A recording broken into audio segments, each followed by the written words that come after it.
Round 7 of the 2014 FIA European Rally Championship is a new event, Rally Estonia, joining the ERC for the very first time. It's a fantastic addition to the calendar, a great challenge for the drivers, a very fast gravel rally with the terrain likened by all to the stages of Rally Finland. Rally HQ and the service park are based in Otepää, a famous winter sports resort. The ceremonial start and finish in Tartu, Estonia's second largest city. The Republic of Estonia is a country in the Baltic region of Northern Europe with a population of 1.3 million people, bordered to the north by the Gulf of Finland, to the west by the Baltic Sea, to the south by Latvia, and to the east by Russia. Capital Tallinn is in the north, the rally space Otepää is in the southeast.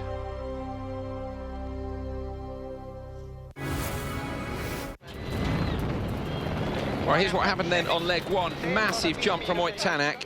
Estonian favourite leading after the first leg in his Ford Fiesta R5. He won 8 out of 9 stages yesterday, had to push hard, and this one big moment on special stage 6 did very well to hold on to that. Uh-oh, understatement of the year, I think. Another Estonian, Timur Korž, lies in second place. Korž is in the sister R5 car to Tänak, run from the Motorsport squad of Marko Martin. He's 44.2 seconds behind the leader and fighting hard for second position with Russian ace Alexei Lukyanuk. Here is Lukyanuk. Has to be the man of the day from leg one. Absolutely flat out. Look at this, at the wheel of a Group N spec Mitsubishi Lancer Evo 10. He was the only driver to beat Tänak to a stage win. That was on stage 5. Impressive car control, top speed 200 kilometers per hour he reached. Third overall, 3.2 behind Korž. ERC Championship leader Esa-Pekka Lappi lying in 5th overall. Struggled a little bit yesterday for top speed against the R5 and Group N machines in the Fabia S2000. And high-speed stages means high-speed crashes if you get it wrong.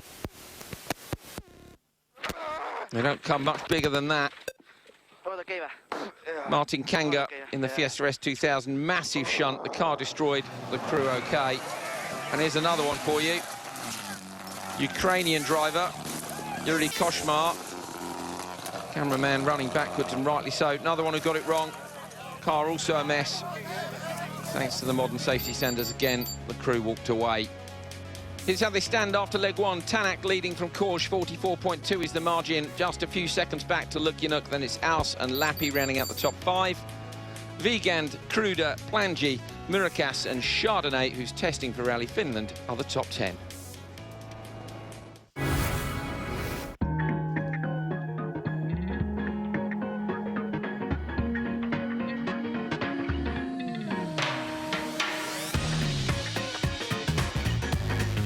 Well, here's how leg 2 starts. Stages 10 and 11, 13.09 kilometres and 28.77.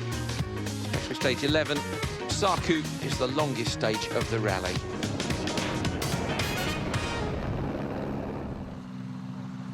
Late start for the drivers, but as you can see, grey clouds overhead. No rain when they started the stage, dust even. If you saw yesterday, you'll have seen it was dry, nice conditions. All day long around 20 degrees and the dust kicking up, but suddenly the rain fell. Lappi, 7th on the road, massive downpour, absolutely massive, said he'd never seen rain like it. Cars were aquaplaning later in the stage. Lukyanuk running one place behind Lappi on the road, and again you can see the rain pouring in fact, through the roof vent on the car. So it gives you a good idea of just how hard it was raining. Said he wasn't the flying Russian, he was the swimming Russian at the end of the stage. 7th quickest for him. Timur Korž, 9th on the road. Very impressive, 6 minutes 12.9. Flat out, with or without the rain, and said that the plan was flat out. You can start to see here how much the conditions changed over just the course of the stage. Standing water in the road. Tänak, 10th on the road, surprised by the rain like all the other drivers. The team's weather info had said it wouldn't rain. Tänak said it rained like hell, said it was like autumn from the middle of the stage onwards. Fastest time, though, to start the day for Tänak, 6:10.6. He's 2.3 quicker than Korž and leads by 46.5. parem plats, 40 vasak. On to stage 11, 28.77 kilometres. Simplangi fourth on the road. My goodness me, pushing his luck as well. In Craig Breen's usual car, fantastic battle between Kruder, Wiegand and Plangi for position 6. All three drivers within 5 seconds. Transmission problems in the stage though. We have a big problem with the car and we have to go to the service, and luckily we'll hope we can get to the service. Carl Kruder in the 208 T16 as well. Fourth fastest, 13 minutes 46.8. That puts him up to 6th. He's about 30 seconds behind Lappi, but still struggling for confidence after his recent crash, especially in the slippery conditions, and particularly, he said, with mid-speed corners. On board with Sepp Wiegand, the unmistakable sound of an S2000 car on song.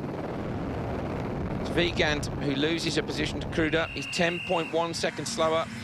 He's now 7th and 5.9 seconds back. Doesn't feel like he's having the best day. I don't have a feeling, I don't have a rhythm. I'm really not happy, and for sure I can go much faster, but this was not good.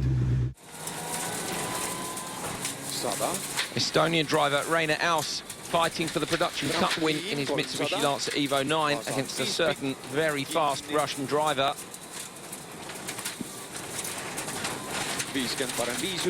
Contrast the conditions to when it was raining. He's 14th on the road.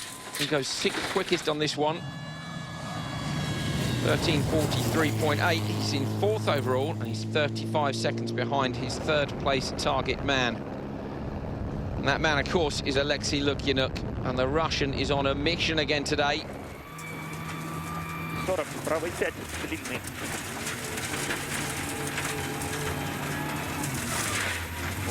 Takes his 2nd win, stage win in the Group N car, 13:29.4, 6 seconds faster than Kuj. Lukyanuk is now just 0.7 behind the Estonian, who sits in 2nd overall.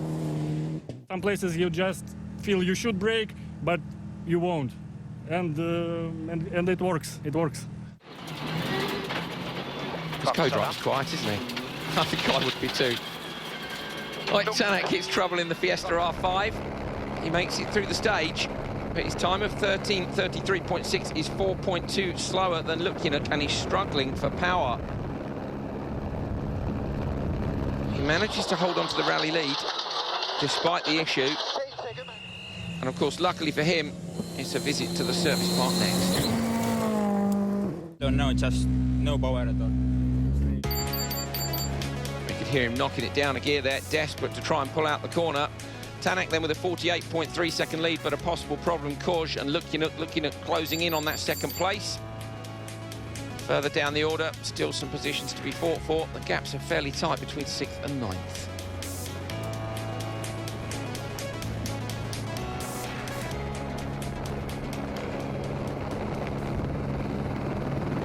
Into service then, and a few people needing some help. Transpires that Tanak's car lost power due to a problem with a valve fitted to all R5 cars that controls the boost of the turbo. We've got some more details from team manager Marco Martin. Just seems like the FI control valve was leaking a bit, I think. Hopefully it was that. We're changing it now. Is that a common problem? It has happened before, yeah. You don't have the maximum boost allowed, so it drops a lot, and then you have no power, actually. You have power, but without the turbo help. Well, the Santalok team have considerably more work to do on Simplangi's car. They're changing the clutch and the gearbox, which is a big ask in a 30-minute service. They manage it with just 3 minutes lateness, winning a 30-second penalty for Plangi. More action from ERC Estonia to come. Join us after the break.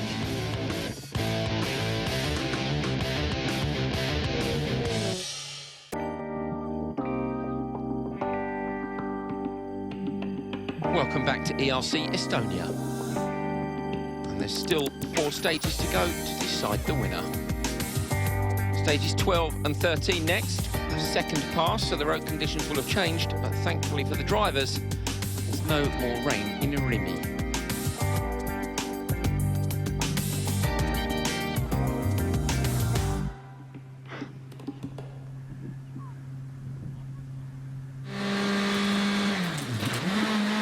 Tim Plangy in the 2.8 T16. See there, hit something at the roadside.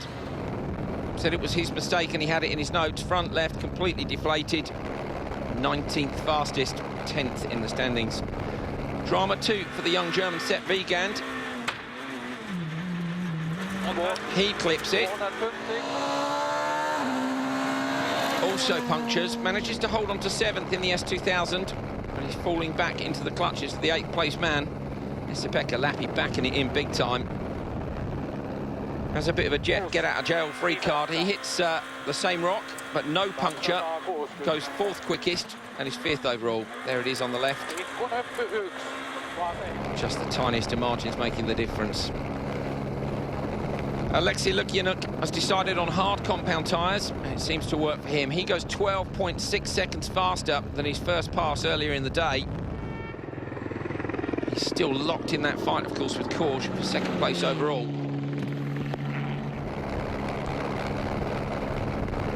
Korsch stops the clock at 6:03.4, 2.5 seconds faster than Lukyanuk. Said he had a moment in the stage. There it is. He's now 3.2 seconds ahead of Lukyanuk in the overall standings, so there's nothing in it. Stage 13 is the long one again, 28.77 kilometres. Lukyanuk, 13:20.8. He was fastest in the first pass through this stage. He really is committed, isn't he? Keeps applying the pressure to Korsch. And let's enjoy a bit of on board with the flying Russian. Левый 1 минус за трамплин, 60, правый 2, 60. Левый 1 минус 70, левый 2 плюс 100. Правый 1 80, правый 2 плюс, супер длинный 50. Левый 1 минус за трамплин, 500.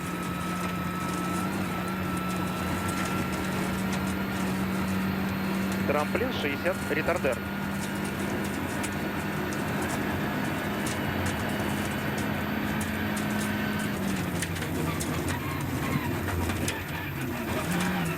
And you could just see on the dash in the centre there 195 kilometres per hour at that point. We're trying to do it fast but safe. I'm not take too much risks. I clearly understand what I'm doing, how I'm doing, so I'm pleased with my performance now, so I believe the time should be very good. This is the man, of course, who he's chasing, Timur Korsch, in the Fiesta R5. Struggles for speed, thinks he might have a puncture. He doesn't, in fact. And that's the feeling he gets whilst he's driving the stage. 13:23.9, he's 3.1 slower than Lukyanuk. Still 2nd in the standings, but the gap after this stage is 1/10 of a second.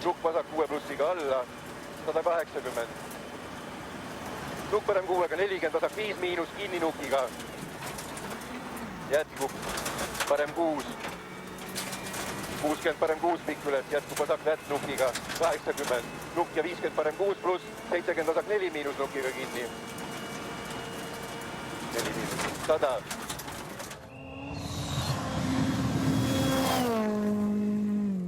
Absolutely no rear grip and no speed, I don't know.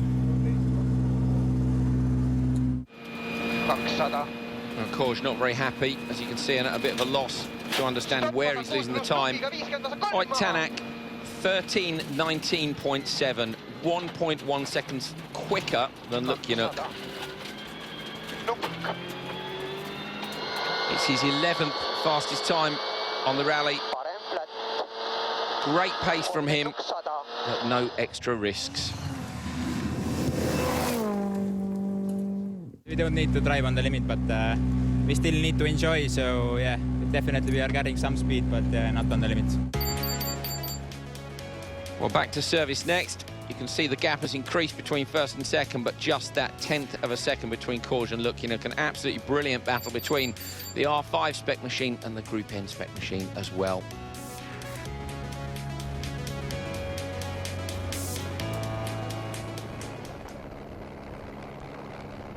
Well, back at service, ERC reporter Peter Bert caught up with Lukyanuk and Korsch about that Timo, fight. you're 1/10 of a second ahead of Alexei. Who's going to win it? Aye. Try. You have to say me. No, try. Maybe we will have some new tires for the last section. Do you have new tires for last section? I think I got something else. Something else. Is it legal? Definitely legal. I have also something. Black power with me, white with you. Yes, like yin yang. Well, a decent bit of banter between the guys in second and third place. Maybe some gamesmanship as well. Stay with us, we'll be back in a minute.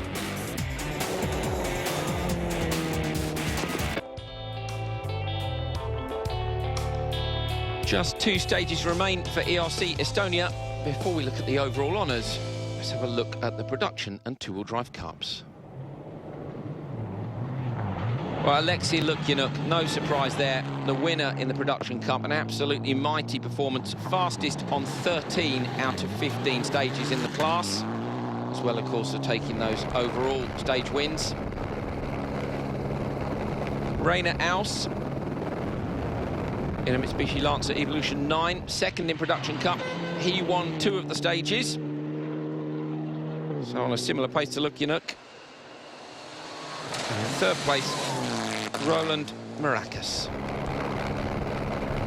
Another Mitsubishi Lancer. Great to see those cars able to take the fight to the R5 and S2000 machinery. Still competitive. Here's the championship standings. Pushkar with 92 points ahead of Hudek and Voribroch.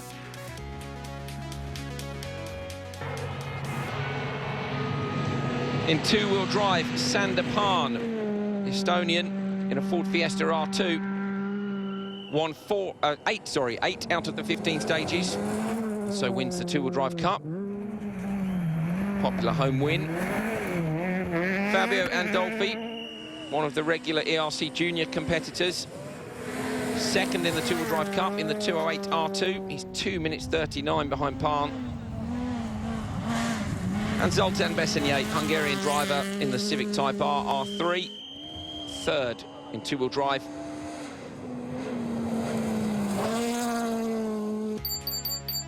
But a good result for him in the championship. As you can see, he takes the lead in the overall standings. Bessenye from Cherney, Lefebvre, Ingram and McKenna.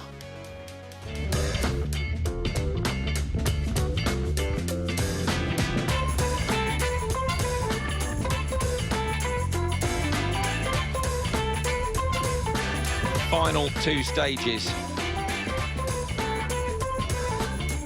12.27 for 14. 11.89 for 15 before heading back to the finish.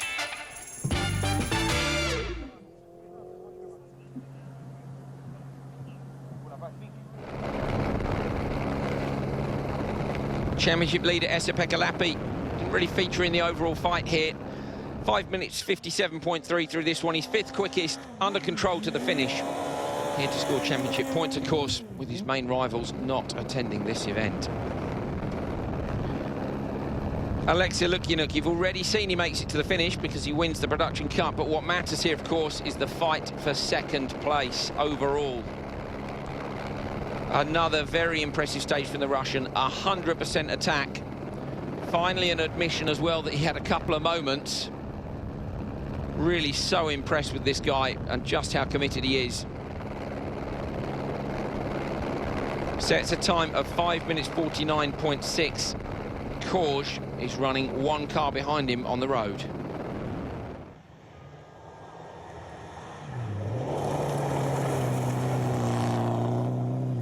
Barely a mark on the car, despite all that commitment. Korsch is flat out as well.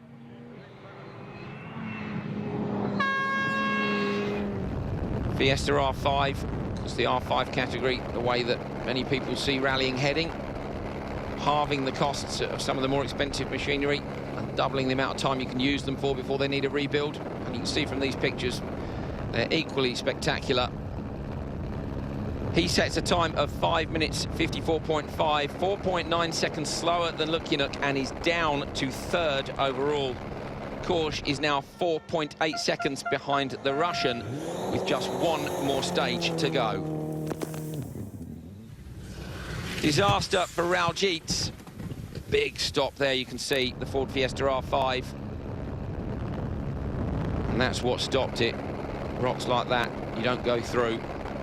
The stage was stopped after the accident. The crew were taken to hospital, but I'm glad to tell you that they are both okay. On to the final stage, 11.89 kilometres. Ristime 1.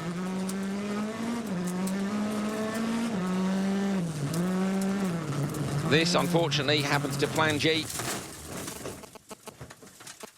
on the first proper corner of the stage. Was 10th overall, and again, luckily, the crew were okay. Could see it coming, couldn't they?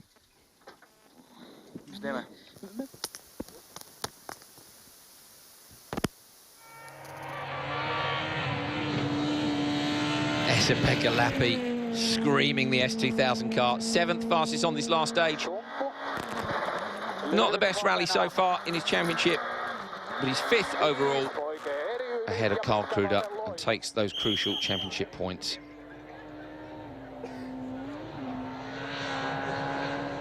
Still love that noise. Yesterday morning my driving was not so good, and also we had a bit wrong setup, but in the afternoon I start to catch, you know, this right rhythm, how you have to Rainer Aus is 5.5 seconds ahead of Lappi. Really a fantastic result. We saw he was 3rd in the Production Cup. To have the Production Cup cars so high up the overall leaderboard is really impressive by all 3 of the drivers. Clean rally and a great performance by Aus. 70, левый 2 плюс резать, на правый 3 плюс тире 3, аккуратно. Alexei Lukinuk, look at the commitment on the brakes as well, but inch perfect, really an absolutely astonishing drive. Been pushing since the start of the event. Impressive car control, but it's the commitment. Took 2nd overall on the previous stage. Was 4.8 seconds ahead. And on this one, he sets a time of 5:49.6. It's all down to Korsch then on the final stage to see if he can take that 2nd place back. A big push for the local driver.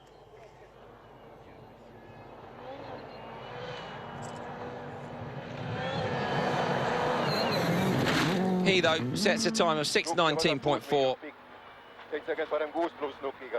He's 3rd fastest. 3.5 down on Lukinuk. And Lukinuk, in fact, was fastest overall on both the final 2 stages. You can see what it means to him. Thank you. Great battle between 2 great drivers.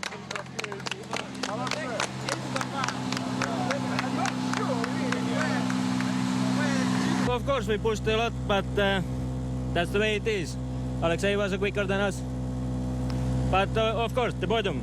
We wasn't dreaming about the bottom before. I think it's good enough. I'm not sure if he would like to see me now, actually, at the finish. Maybe I should retire. But anyway, I would like to congratulate him for a great fight. It was really, really exciting for us and for spectators. I believe it's one of the most important and wonderful races in my career so far.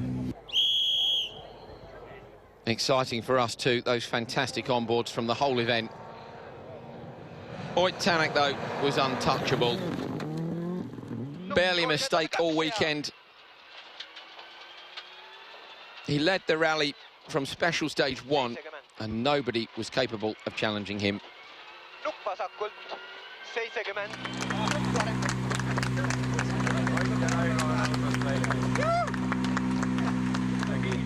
Managed to do quite good pace, and I'm sure that it was just perfect preparation for Finland, because anyway there we will have quite big fight. So yeah, the feeling is quite good at the moment, and I'm happy. There is the result. Tanak from looking at 47.1, the final margin. Korj beaten by around 8 seconds into third. Aus and Lappi in the top 5. R5s, S2000 cars and Group N cars in there. Kruder, Wiegand, Maracas, Chardonnay and Solberg are the top 10.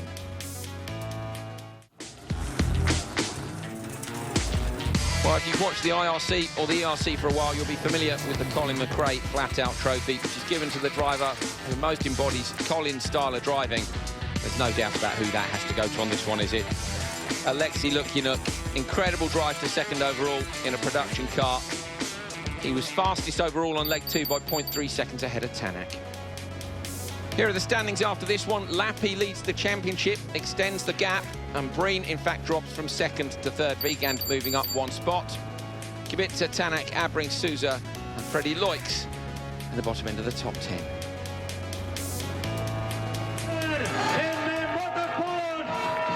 Victory for Ott Tanak on his home European Rally Championship round. Enormous crowds at the start and at the finish and at the stage side. I think a wonderful success and a brilliant addition to the championship.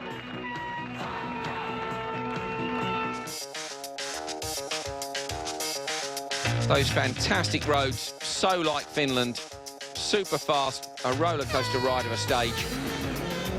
It's been a brilliant, brilliant event.